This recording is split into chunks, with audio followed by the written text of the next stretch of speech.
Tollywood senior star hero Venkatesh నటించిన latest movie Saindhav. ఈ cinema Venkatesh కెరీర్లో 75వ చిత్రంగా తెరకెక్కింది. సైంధవ్ మూవీకి టాలెంటెడ్ డైరెక్టర్ శైలేష్ కొలను దర్శకత్వం వహించారు. ఈ చిత్రం సంక్రాంతి కానుకగా జనవరి 13న తెలుగుతో పాటు హిందీ, తమిళ్, కన్నడ మరియు మలయాళ భాషల్లో ప్రేక్షకుల ముందుకు వచ్చింది. ఈ సంక్రాంతికి గుంటూరు కారం, హనుమాన్ మరియు నా సామిరంగ సినిమాలకు పోటీగా వెంకటేష్ సైంధవ్ మూవీ సంక్రాంతి బరిలోకి దిగింది. సైంధవ్ మూవీకి నెటిజన్స్ నుంచి భిన్నాభిప్రాయాలు వెలువడుతున్నాయి. సైంధవ్ ఫుల్ యాక్షన్ ఎంటర్టైనర్ అని అభిమానులు పోస్టులు పెడుతున్నారు. అన్ని రకాల ఎమోషన్స్తో పాటు యాక్షన్ సీక్వెన్స్ అదిరిపోయాయని చెబుతున్నారు.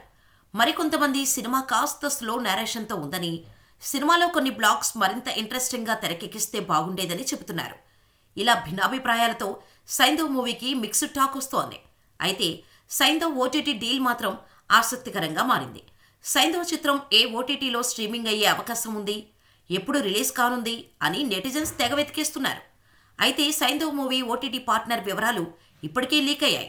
సైంధవ్ మూవీని ప్రముఖ ఓటీటీ సంస్థ అమెజాన్ ప్రైమ్ వీడియో సంస్థ దక్కించుకున్నట్టు సమాచారం. సైంధవ్ ఓటీటీ హక్కులకు భారీ పోటీ ఏర్పడగా ఆఖరకు భారీ ధర వెచ్చించి అమెజాన్ ప్రైమ్ చేజెక్కించుకున్నట్టు తెలుస్తోంది. సైంధవ్ కోసం పోటీలో ఉన్న దిగ్గజ సంస్థ నెట్ఫ్లిక్స్ను వెనక్కి నెట్టి అమెజాన్ ప్రైమ్ సొంతం చేసుకుందని నిర్మాతలు వెల్లడించినట్టు సమాచారం. ఇక సైంధవ్ మూవీని థియేట్రికల్ రిలీజ్ తర్వాత 4 వారాలకు ఓటీటీలో స్ట్రీమింగ్ చేసే అవకాశం కనిపిస్తోంది. సైంధవ్ మూవీ అమెజాన్ ప్రైమ్లో ఫిబ్రవరి 2వ వారంలో మహాశివరాత్రి సందర్భంగా లేదా మార్చిలో ఓటీటీ రిలీజ్ చేసే అవకాశం ఉంది. దీనిపై క్లారిటీ రావాలంటే మరికొన్ని రోజులు ఎదురు చూడాల్సిందే.